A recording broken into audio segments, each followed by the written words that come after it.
محمد یحییٰ نبی دوست دار چار یار تابع اولاد علی مذہب حنفیہ دار ملت حضرت خلیل خاکائے غوث اعظم زیر سایہ ہر ولی اللہ تعالیٰ کی قدرت و عمل اعظم شان و تبارک و عزت و جلت و سلام جو خالق کائنات کی ہے، مالک کائنات کی اور رازق کائنات کی حمد و ثنا کے بعد اللہ کے پیارے ایمان کے سہارے عرب کے محبوب دانائے غیوب حضور اکرم نور مجسم شفیع معظم دستگیر جہاں و مسارِ زمان سید سربراہ حامد قسم تتمہ دوران شہید شاہ حسینہ صاحب علم نشرہ رازدار امام و حب احمد مصطفیٰ آمینہ کنار حضرت محمد مصطفیٰ صلی اللہ علیہ وآلہ وصحبہ وبارک وسلم کے دربار دربار کی حجت الاسلام کا نذرانہ پیش کرنے کے بعد نہایت محتشم قدر و محتشم سامعین حضرات السلام علیکم ورحمۃ اللہ وبرکاتہ۔ رب الجلال کے فضل و کرم اس کی توفیق اور احسان عظیم کی بدولت مجھے اور آپ جماعت مبارک کی بابرکت گھڑیوں میں بابرکت جگہ کے بابرکت ذکر سننے سنانے کا موقع فراہم ہو رہا ہے۔ واحد کے خالق الجزل سب کا اپنے گھروں سے چلنا، مسجد میں حاضر ہونا، چھوٹی سے بڑی نیکی کرنا، بارگاہ الوہیت کے شرف الوہیت ادا کرتا ہے۔ حضرات محترم، آج کی ہماری جماعت مبارک کی گفتگو کا عنوان ہے حضور صلی اللہ علیہ وآلہ وسلم سے وابستگی اور اس کے تقاضے۔ امتی کا اپنے نبی سے جو تعلق ہے بحیثیت خدمت، بحیثیت عاشق، بحیثیت محب، ہمیں جو نبی علیہ السلام کے امتی ہونے کا اعزاز اور شرف حاصل ہے، اس بنا پر ہمیں کیا کہنا چاہیے؟ اپنے نبی کے حوالے سے تعلق تو بن گیا، لیکن اس تعلق کو کامیاب اور بامراد کیسے بنایا جائے؟ جس طرح سے اولاد کا والدین سے تعلق ہوتا ہے، والدین کا اولاد سے تعلق ہوتا ہے، زوجین کا آپس میں تعلق ہوتا ہے، دیگر رشتہ داروں کا آپس میں تعلق ہوتا ہے، اسی طرح سے یہ سارے کے سارے تعلق یہ تو تھے خونی تعلق، جسمانی تعلق، لیکن جو روحانی تعلق ہے جو اللہ نے ہمیں عطا کیا ہے وہ ہے امت کا اپنے نبی سے تعلق۔ یہ ہے روحانی تعلق اور ایمانی تعلق۔ تو والدین موجود ہیں، اولاد بھی ہے، اولاد ہے، والدین ہے۔ اب اولاد یہ کہتی ہے کہ میرے والدین جو ہیں اگر میرا خیال رکھتے ہیں، تربیت کرتے ہیں، اچھا نام رکھا انہوں نے، اور جو اپنی ذمہ داریاں تھیں انہوں نے پوری کی، اس بنا پہ وہ باقی میرے والدین ہیں اور میں ان کو بڑی ادب کی نگاہ سے دیکھتا ہوں اور ان کو بڑی اہمیت دیتا ہوں کیونکہ وہ میرا بڑا خیال رکھتے ہیں۔ اولاد کے حوالے سے والدین یہ کہتے ہیں کہ اولاد تو ہے لیکن یہ اولاد بڑی فرما بردار ہے اور بڑی مطیع ہے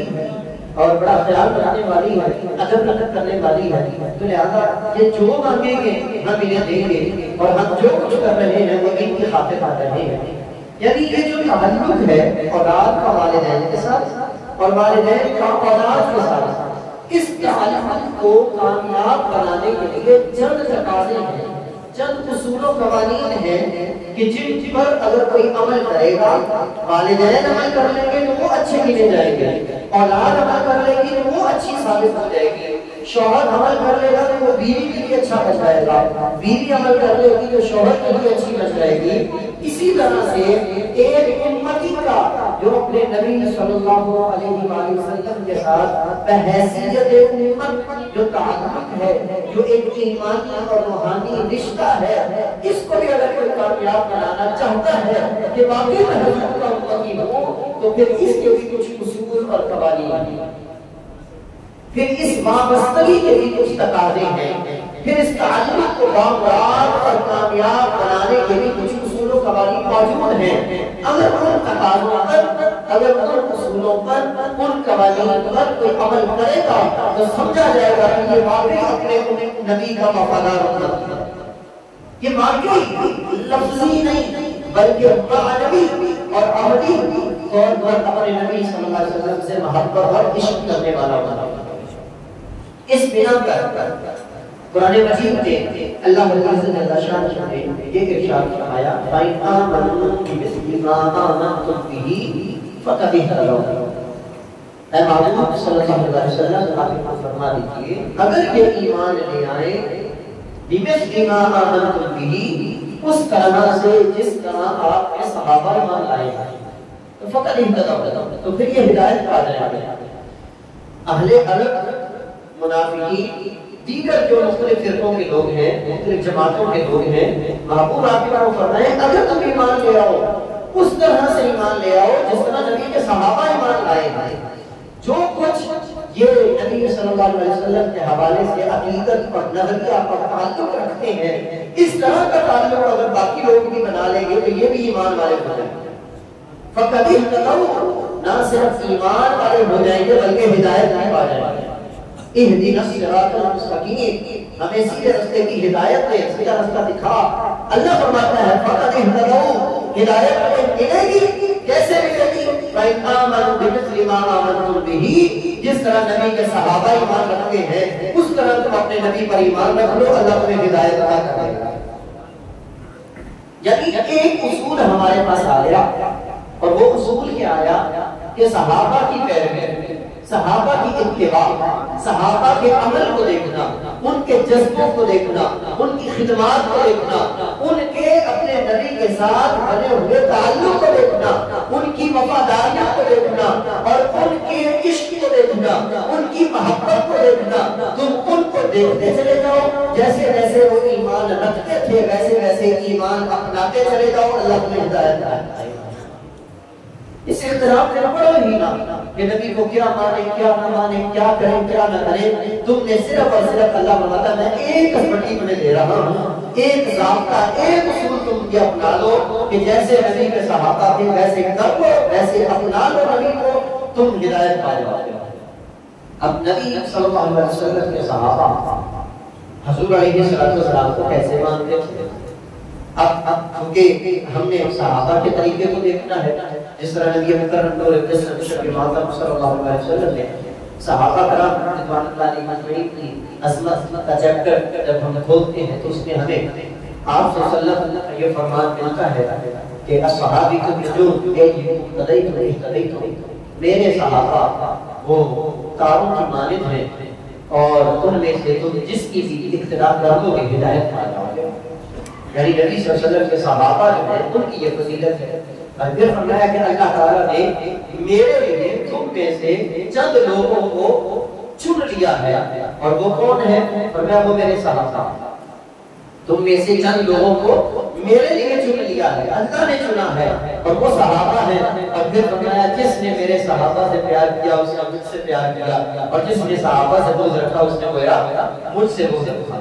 تو یہ ایک عقلی بات ہے کہ بندہ جس سے پیار کرتا ہے تو اس کے یاروں اور اس کے پیاروں سے بھی پیار کرتا ہے، اس کے یاروں اور اس کے پیاروں سے بھی پیار کرتا ہے، پھر وہ پیار میں سچا گنا جاتا ہے۔ تو اگر نبی صلی اللہ علیہ وسلم سے کوئی پیار کرنا چاہے تو اس کے لیے اصول یہ ہے اور قانون یہ ہے اور بنیاد یہ ہے کہ وہ نبی صلی اللہ علیہ وسلم کے پیاروں اور یاروں سے بھی پیار کرے گا، تو پھر وہ نبی سے محبت خدا میں سچا ہوگا۔ ایسا نہیں ہے کہ وہ نبی صلی اللہ علیہ وسلم سے محبت خداوت کرے لیکن آپ صلی اللہ علیہ وسلم کے یاروں اور آپ کے پیاروں ان سے وہ پیار کیا رکھے یا ان کو برا بلا جانے نعوذ باللہ استغفر اللہ۔ تو اس واسطے صحابہ کرام رضوان اللہ علیہم اجمعین ہمارے لیے مشعل جواب ہے۔ یوں تو قرآن مجید میں بہت سی آیات ایسی ہیں جن آیات میں اللہ تعالیٰ نے نبی صلی اللہ علیہ وسلم سے تعلق کو بیان کیا، وابستگی کو بیان کیا، مثال کے طور پر قرآن مجید کا 21واں پارہ سورۃ الاحزاب ہے اور اللہ تعالیٰ ارشاد فرماتا ہے النبی اولی بالمؤمنین من انفسہم، فرمایا نبی صلی اللہ علیہ وسلم مومنوں کے لیے ان کی جانوں سے بھی زیادہ عزیز ہیں۔ کتنا بڑا یہ تعلق ہے جس کو اللہ بیان فرما رہا ہے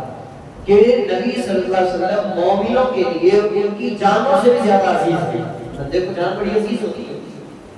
بڑی عزیز ہوتی ہے، اسی لیے حضرت عمر رضی اللہ تعالیٰ عنہ نے یہ کہا تھا یا رسول اللہ صلی اللہ علیہ وسلم آپ مجھے بڑے عزیز ہیں، مجھے بڑے عزیز ہیں، سارے لوگوں سے زیادہ عزیز ہیں، تمام اشیاء سے زیادہ عزیز ہیں، لیکن میری جان کے بعد سب سے پہلے مجھے اپنی جان عزیز ہے، پھر آپ عزیز ہیں۔ تو آپ علیہ السلام نے محبت کی نگاہ ڈالی،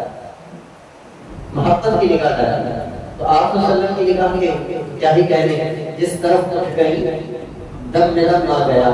اس نگاہ عنایت کے لاکھ سلام۔ آپ صلی اللہ علیہ وسلم نے جب محبت کی نگاہ ڈالی، حضرت عمر رضی اللہ تعالیٰ عنہ فوراً بول اٹھے یا رسول اللہ آپ میری جان سے بھی زیادہ عزیز ہیں۔ اب اس نگاہ میں نہ جانے حضور نے کیا دیا اور عمر نے کیا لیا، حضور صلی اللہ علیہ وسلم نے کیا دیا اور عمر نے کیا لیا، لیکن حضرت عمر فوراً بول اٹھے یا رسول اللہ آپ میری جان سے بھی زیادہ عزیز ہیں۔ تو آپ صلی اللہ علیہ وسلم نے فرمایا الآن تتم الایمان، اے عمر اب تیرا ایمان کامل ہو گیا۔ لا يؤمن احدكم حتى اكون احب اليه من والده وولده والناس اجمعين، فرمایا تم میں سے کوئی مومن نہیں ہو سکتا جب تک اس کی اولاد، اس کے والدین اور تمام لوگوں سے بڑھ کر میں عزیز نہ ہو جاؤں۔ تو اللہ تعالیٰ نے اس تعلق اور اس وابستگی کو قرآن مجید میں اس طرح بیان فرمایا، فرمایا النبی اولی بالمؤمنین من انفسہم، نبی صلی اللہ علیہ وسلم مومنوں کے لیے ان کی جانوں سے بھی زیادہ عزیز ہے۔ اسی لیے اعلیٰ حضرت امام احمد رضا خان علیہ رحمۃ آپ فرماتے ہیں کروں تیرے نام کے جام نہ بس ایک جام دو جہاں فدا، کروں تیرے نام میں جام فدا، نہ بس ایک جام دو جہاں فدا، دو جہاں سے بھی نہیں جی بھرا، کروں کیا کروڑوں جہان ہے، یا رسول اللہ سب کچھ آپ کے قدموں میں نثار کر دوں صرف اور صرف آپ کی خوشنودی کے لیے۔ اور یہی صحابہ کا جذبہ تھا۔ غزوہ بدر کا موقع تھا، نبی علیہ السلام نے جس وقت مشاورت کی اے میرے صحابہ تمہاری کیا رائے ہے، تم لڑو گے کفار کے ساتھ، ان کے مقابلے میں لڑنے کے لیے تیار ہو؟ صحابہ نے کیا کہا تھا یا رسول اللہ صلی اللہ علیہ وسلم اگر آپ ہمیں حکم دینا کہ ہم نے جو ہے وہ لڑنا ہے اور اپنی جانیں دینی ہے تو ہم پرواہ نہیں کریں گے، ہم آگ میں چھلانگ لگا دیں گے اور ہم سمندروں میں بھی اپنے گھوڑوں کو دوڑا دیں گے، آپ کی خاطر ہمیں جو کرنا پڑا ہم کریں گے۔ یہ ہے النبی اولی بالمؤمنین من انفسہم، نبی صلی اللہ علیہ وسلم مومنوں کے لیے ان کی جانوں سے بھی زیادہ ہے۔ آپ کو یہاں رک کے میں ایک بات کروں، وہ یہ ہے اب یار اس وقت پریشان مسلمانوں سے اس ایک جذبے کی وجہ سے کہ مسلمانوں کا نبی صلی اللہ علیہ وسلم کے نام لیواؤں کا،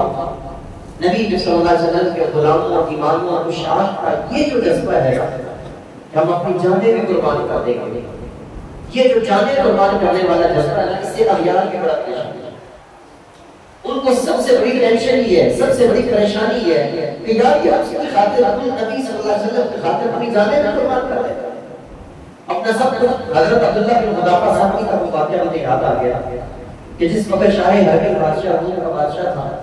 اور یہ 70 صحابہ کرام رضوان اللہ علیہ اجمعین تھے اور حضرت عبداللہ بن حذافہ صاحب کی قیادت میں تھے، تو اس نے حضرت عبداللہ بن حذافہ صاحب جو کہ لیڈر تھے اور یہ سب کو لیڈ کر رہے تھے، تو اس موقع پر اس نے یہ پیشکش کی کہ میں تمہیں اپنی آدھی بادشاہت دوں گا، عیسائیت کو قبول کر لو اور اسلام کو چھوڑ دو۔ آپ نے انکار کر دیا۔ پھر اس نے پیشکش کی کہ میں اپنی بیٹی تمہارے نکاح میں دوں گا، تم عیسائیت کو قبول کر لو اور اسلام کو چھوڑ دو۔ عبداللہ بن حذافہ صاحب نے پھر انکار کر دیا۔ اس نے کہا میں تمہیں اپنی ساری بادشاہت دوں گا۔ آپ نے پھر انکار کر دیا۔ تختے سکندری پہ وہ تھوکتے نہیں، تختے سکندری پہ وہ تھوکتے نہیں، بستر لگا ہوا ہو جن کا تیری گلی۔ حضور صلی اللہ علیہ وسلم کے جو گدا ہوا فقیر ہو وہ فقیر نہیں رہتے ہیں، بات یاد رکھیے گا۔ حضور صلی اللہ علیہ وسلم سے محبت کرنے والے، حضور کے نام پر مر مٹنے والے، زمین میلی نہیں ہوتی، زمن میلا نہیں ہوتا، محمد کے غلاموں کا کفن میلا نہیں ہوتا، منگتوں کو سلطان بنایا میرے کملی والے نے، جس پہ چاہا رنگ چڑھایا میرے کملی والے نے۔ حضور نے جن کو نوازا ہو وہ پھر دنیا کی ظاہری نعمتوں کو دیکھ کر جو ہے وہ مزہ نہیں ہو جاتے، پھر بھی کہا کرتے عبداللہ بن حذافہ صاحب نے کہا مجھے تیری بادشاہت بھی قبول نہیں اور تیری بیٹی کا رشتہ بھی قبول نہیں، میں اسلام کو نہیں چھوڑوں گا، عیسائیت کو قبول نہیں کروں گا۔ اس نے پھر اب چونکہ دو ہی چیزیں ہوتی ہیں، یا لالچ ہوتا ہے یا ڈر ہوتا ہے، لالچ سے جب ناکام ہوا اس نے پھر یہ کہا، اس نے کہا کہ پھر میں تجھے مار ڈالوں گا، اور اس نے ایک بہت بڑے کڑاہے کے اندر جو ہے وہ تیل گرم کروایا اور اس کے اندر 69 صحابہ میں سے ایک کو ڈال دیا اور کہا کہ جس طرح یہ جل بھون گیا ہے نا گرم ہوتے ہوئے تیل کے اندر، اسی طرح سے میں تیرے ساتھ کروں گا۔ حضرت عبداللہ کی آنکھوں میں آنسو آ گیا، بڑا ایمان افروز جملہ ہے۔ حضرت عبداللہ بن حذافہ صاحب کی آنکھوں میں آنسو آ گیا، وہ بادشاہ خوش ہوا، اس کے چہرے خوش ہوئے کہ لگتا اب کام بن گیا ہے، رو پڑا۔ حضرت عبداللہ بن حذافہ صاحب نے کہنے لگے کہ ہاں بھائی مانتے ہو نا، ڈر گئے ہو نا مجھ سے؟ حضرت عبداللہ بن حذافہ صاحب نے ڈر ہو کے جواب دیا، آنکھوں میں آنکھیں ڈال کر جواب دیا کہ یہ نہ سوچ کے میں اپنے ساتھی کی اس طرح کی ہولناک موت سے میں گھبرا گیا ہوں کہ میرے ساتھ کیا بنے گا یا باقیوں کے ساتھ کیا بنے گا، میں اس لیے رو رہا ہوں، میری آنکھوں میں آنسو اس لیے ہے کہ آج دین اسلام کی بقا کے لیے اور اپنے آپ کو مسلمان اور کلمہ بچانے کے لیے مجھے اپنی جان دینی پڑ رہی ہے، اور میرے پاس ایک ہی جان ہے۔ کاش میرے جسم پر جتنے بال ہیں اتنی جانیں ہوتی، میں ایک ایک کر کے اپنے نبی کے نام پہ قربان کرتا چلا جاتا، کروں تیرے نام پہ جان فدا، نہ بس ایک جان دو جہاں فدا، دو جہاں سے بھی نہیں تھی بھلا کروں کیا کروڑوں جہاں نہیں، النبی اولا بالمؤمنین من انفسہم، نبی صلی اللہ علیہ وسلم مومنوں کے لیے ان کی جانوں سے بھی زیادہ عزیز ہیں۔ یہ بات کا واقعہ ہے، پھر اس نے کہا کہ چل پھر میرے ماتھے پہ بوسہ دے دے، میں سب کچھ چھوڑ دوں گا۔ تو حضرت عبداللہ بن حذافہ صاحب نے پھر اس کے ماتھے پہ بوسہ دیا اور پھر سارے چھوٹ گئے، اور جس وقت واپس آئے تو صحابہ نے بڑا پاک استقبال کیا اور بڑا شاندار استقبال ہوا جس وقت وہ مدینے میں داخل ہوئے کہ یہ وہ ہے جنہوں نے نبی کے کلمے کو نہیں چھوڑا اور سب کچھ اپنے ساتھیوں کی جان بھی بچا لی۔ یہ عمل کرنے میں کوئی نقصان نہیں تھا دین کو، اس لیے انہوں نے یہ کر لیا۔ اور پھر حضرت عمر جیسے صحابہ اور بڑے جلیل القدر صحابہ آگے بڑھے اور حضرت عبداللہ کی نشانیوں کو بوسہ دیا کہ یہ وہ ہے جن کی خاطر جو ہے وہ اسلام کی آن شان بن گیا۔ تو النبی اولا بالمؤمنین، نبی صلی اللہ علیہ وسلم مومنوں کے لیے ان کی جانوں سے بھی زیادہ عزیز ہے۔ دوسرا عصمت جو ہمیں قرآن مجید میں دیا ہے وہ یہ ہے لتؤمنوا باللہ ورسولہ وتعزروہ وتوقروہ، نبی صلی اللہ علیہ وسلم کی تعظیم کی جائے، ادب کیا جائے۔ ایک امتی کا جو اپنے نبی صلی اللہ علیہ وسلم کے ساتھ تعلق ہے وہ تعلق یہ تقاضا کرتا ہے کہ وہ امتی اپنے نبی کی تعظیم بھی کرے، تعظیم، ادب، محبت۔ یہ بلکہ اس دور کے اندر اگر آپ حق اور باطل کی پہچان کرنا چاہیں تو یہ قسمتی ہے آپ کے پاس۔ جس جماعت میں، جس فرقے میں، جس مسلک میں، جس گروہ میں، کیونکہ آپ جانتے ہیں میں کبھی مسلک اور فرقوں پہ میں نے کبھی بات نہیں کی، لیکن میں آپ کو اصول دے رہا ہوں کہ جس فرقے، جس جماعت، جس مسلک میں جہاں پر بھی ادب، محبت، تعظیم پائی جائے گی وہ سچے لوگ ہیں، اور جہاں ادب، محبت اور تعظیم نہیں ہے نا، اعلیٰ حضرت رحمۃ اللہ علیہ نے کہا کہ نہ ہو تعظیم جس جماعت میں ایسے برے مسلک پہ لعنت کیجیے۔ تو تعظیم، محبت اور ادب یہ بہت لازمی چیز ہے، اور امتی ہو اور اپنے نبی کی تعظیم نہ کرے۔ صحابہ کو دیکھیں قرآن مجید میں اللہ نے کیا تعلیم ارشاد کی، لا تقدموا بین یدی اللہ ورسولہ، اللہ رسول سے آگے نہیں بڑھنا۔ لا ترفعوا اصواتكم فوق صوت النبي ولا تجهروا له بالقول كجهر بعضكم لبعض ان تحبط اعمالكم وانتم اپنی آوازوں کو بھی نبی کی آواز سے بلند نہیں کرنا، ورنہ تمہارے سارے عمل ضائع کر دوں گا۔ اور اگلی بات بڑی اہم بات، میں والا کا شعور تمہیں پتہ بھی نہیں چلنے دوں گا۔ اب کوئی بندہ حضور صلی اللہ علیہ وسلم کی شان میں گستاخی کر جائے، بے ادبی کر جائے، کوئی بدتمیزی والا جملہ بول جائے جذبات میں آ کر، حضور صلی اللہ علیہ وسلم کی تعظیم کا خیال نہ رکھے، محبت اور ادب کا خیال نہ رکھے، اللہ اس کے سارے عمل ضائع کر دے گا، سارے حج گئے، ساری نمازیں گئی، سب کچھ گیا۔ یہ میں نہیں کہہ رہا، یہ اللہ کا قرآن کہہ رہا ہے، انتم لا تشکرون، تمہارے سارے عمل ضائع ہو جائیں گے اور تمہیں خبر بھی نہیں ہوگی۔ روزہ رسول صلی اللہ علیہ وسلم سنہری جالیوں میں یہ آیت ہمارے پاس لکھی ہوئی ہے کہ اپنی آوازوں کو نبی کی آواز کا بلند اور اپنی آوازوں کو پست ورنہ تمہارے سارے عمل ضائع ہو جائیں گے اور تمہیں خبر بھی نہیں ہوگی۔ صحابہ کا ادب کیا، محبت کیا، حضرت عمر کیا کہتے ہیں حجر اسود کے بارے میں، تو پتھر ہے تجھے کبھی نہ چوموں، لیکن اب چوموں گا، کیوں چوموں گا، تجھے میرے نبی نے چوم لیا۔ حضرت عثمان کیا کہتے ہیں اس وقت حدیبیہ میں، کہتے ہیں کہ میں طواف نہیں کروں گا کیونکہ تم نے میرے نبی کو طواف کرنے سے روکا ہوگا، اب میں طواف نہیں کر سکتا۔ یہ ہے ادب، یہ ہے تعظیم۔ حضرت ابوبکر صدیق رضی اللہ تعالیٰ عنہ والے سور میں جو آپ صلی اللہ علیہ وسلم ان کی گود میں سر رکھ کر آرام کر رہے تھے اور حضرت ابوبکر صدیق شام کے دم کو برداشت کرتے رہے، واقعہ آپ نے سنا ہوا ہے، میں صرف اشارہ کر رہا ہوں۔ تو وہ کیوں انہوں نے برداشت کر لیا؟ ادب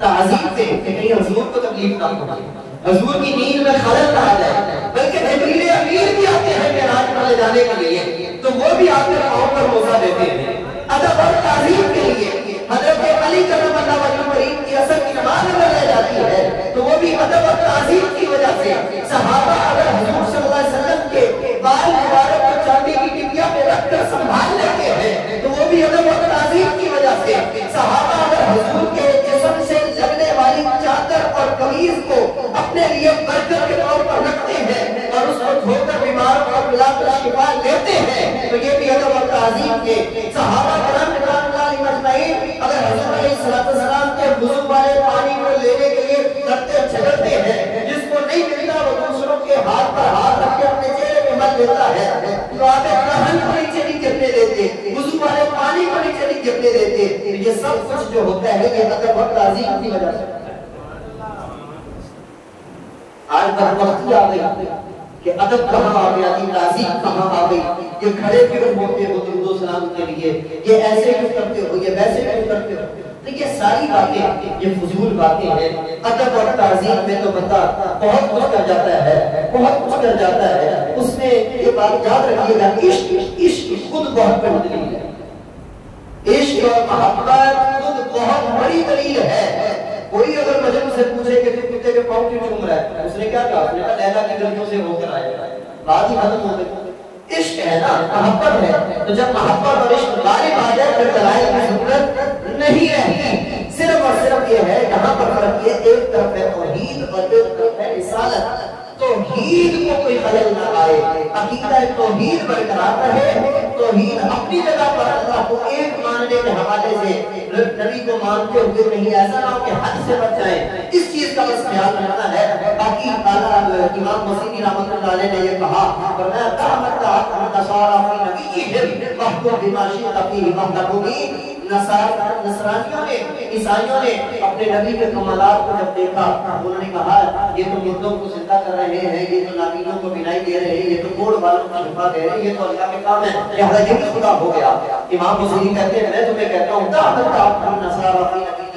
جو نصارہ نے اپنے نبی کے بارے میں کہا وہ تمہیں نہیں کہنا، کیوں؟ کیونکہ تمہارے نبی کے کمالات عیسیٰ سے بھی زیادہ ہیں۔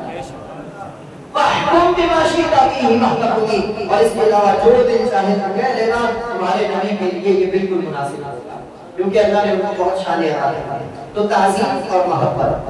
اسی طرح سے جو ہمارے لیے، میں اب چونکہ وقت مکمل ہو رہا ہے تو میں چند باتیں ضروری کر کے اپنی بات کو ختم کرتا ہوں۔ اپنے نبی صلی اللہ علیہ وسلم کے ذکر کی پسند کیا جائے، آپ صلی اللہ علیہ وسلم پر زیادہ سے زیادہ درود و سلام بھیجا جائے، یہ ایک بہترین چیز ہے۔ بلکہ میں اس وقت عمرے کے لیے حاضر ہوا تو جو سبق کے طور پر ہر بندہ بہت کچھ سیکھ کر آتا ہے، بہت کچھ سیکھ کر آتا ہے، تو اس میں یہ ایک بنیادی چیز جو میں آج آپ کے ساتھ شیئر کروں وہ یہ ہے کہ دو چیزیں جو میں نے وہاں آبزرو کی اور جو میں سمجھا، اللہ کے ساتھ اگر آپ تعلق کو مضبوط کرنا چاہتے ہیں آپ قرآن کے ساتھ اپنا تعلق جوڑ لیجیے۔ اللہ کے ساتھ اگر آپ یہ کہتے ہیں کہ میں بندہ ہوں رب کا اور بندگی کرنی ہے تو آپ قرآن کے ساتھ اپنا تعلق مضبوط کر لیجیے۔ اور اگر آپ یہ کہتے ہیں میرا نبی کے ساتھ تعلق مضبوط ہو جائے تو پھر آپ درود شریف کی عادت بنا لیجیے، پھر درود شریف کی عادت بنا لیجیے، یعنی قرآن کی تلاوت اور نبی صلی اللہ علیہ وسلم کا ذکر، نبی پر درود و سلام، یہ دو عمل ایسے ہیں جو اللہ اور اس کے رسول سے آپ کو جوڑے رکھیں گے، کبھی آپ ان سے جدا نہیں کریں گے، کبھی کٹ آف نہیں ہوں گے۔ یہ دو بنیادی چیزیں ہیں اور اس کی برکت سے سارے کام سیٹ ہو جائیں گے۔ جو کام آپ کا ہے، ایک قرآن کی تلاوت اور دوسرا درود و سلام کی کثرت، یہ کرتے چلے جائیں۔ اب اگر میں اس کی تفصیل بیان کروں اور اس کو فوائد و ثمرات آپ کے سامنے رکھوں پھر وقت درکار ہوگا، لیکن میں اسی پیغام کے ساتھ اپنی گفتگو کو ختم کر رہا ہوں، کیونکہ یہ ربیع الاول کے حوالے سے آخری ہمارا یہ جمعۃ المبارک تھا کہ آپ کو پیغام دیا جائے آپ صلی اللہ علیہ وسلم کے حوالے سے۔ تو آج کی جو ہماری گفتگو اس کا خلاصہ یہ ہے کہ نمبر ایک، اپنا ایمان صحابہ جیسا رکھیں، اپنا ایمان صحابہ جیسا رکھیں، صحابہ کی ہسٹریوں کو دیکھیں، ان کی زندگیوں کو دیکھیں کہ ان کا اپنے نبی کے ساتھ تعلق کیسا تھا، وہ حضور کو کیا مانتے تھے۔ حدیبیہ کے مقام پر جس وقت آپ صلی اللہ علیہ وسلم کی انگلیوں سے پانی کے چشمے جاری ہوئے نا تو 1500 لوگ تھے، بیان کرنے والے صحابی جب بیان کرتے ہیں کہ ہم 1500 تھے اور پانی وافر ہو گیا۔ آپ صلی اللہ علیہ وسلم نے پیالے میں جس وقت معجزہ آپ صلی اللہ علیہ وسلم کا کتابوں میں موجود ہے اور صحیفہ میں بھی موجود ہے کہ آپ صلی اللہ علیہ وسلم نے وہ انگلیاں رکھی تو پانی کے چشمے جاری ہو گئے۔ وہ صحابی جب یہ بات کر رہے ہیں نا، جو میں بات کرنا چاہتا ہوں، وہ واقعہ بیان کرنا مقصود نہیں، وہ بات جب کر رہے ہیں وہ یہ کہتے ہیں ہم 1500 تھے اور اگلی بات کیا کرتے ہیں، بڑا کمال کا انہوں نے جملہ بولا، کہتے ہیں ہم 1500 تھے، اللہ کی قسم ہے اگر ہم 15 لاکھ بھی ہوتے نا پانی ختم ہونا ہوتا۔ یہ ہے ایمان صحابہ۔ تو صحابہ جیسا ایمان رکھا جائے، محبت اور تعظیم آپ صلی اللہ علیہ وسلم کی کی جائے اور ہر ایسے بندے سے بچا جائے جو حضور کی شان میں گستاخی یا بے ادبی کا جملہ بولنے والا ہے، بڑا ذہن سے بھی سخت بندہ ہے، دشمن ہے وہ دین کا، اسلام کا اور آپ کا، جو نبی صلی اللہ علیہ وسلم کے خلاف کسی بھی لحاظ سے کوئی بدتمیزی یا بے ادبی یا گستاخی والا جملہ آپ کے سامنے بولے اس کو اپنے سے اعلیٰ حضرت کہتے ہیں ایسے دور کرو جیسے دودھ سے مکھی نکال کے پھینک دیتے ہو نا، ایسے اس کو اپنے سے دور کر دو کہ اس کی وجہ سے کہیں ایسا نہ تمہارا ایمان خراب ہو جائے۔ تو ایمان اور عشق اور محبت یہی تو ہمارے پاس موجود ہے اور اس کے علاوہ ہے کیا ہمارے پاس؟ تو آپ صلی اللہ علیہ وسلم کی محبت اور تعظیم اور آخری بات میرے پیغام کے طور پر کہی، اللہ کے سے تعلق بنانے کے لیے قرآن کی تلاوت اور نبی صلی اللہ علیہ وسلم سے تعلق اور وابستگی کے اظہار کے لیے درود و سلام کی کثرت۔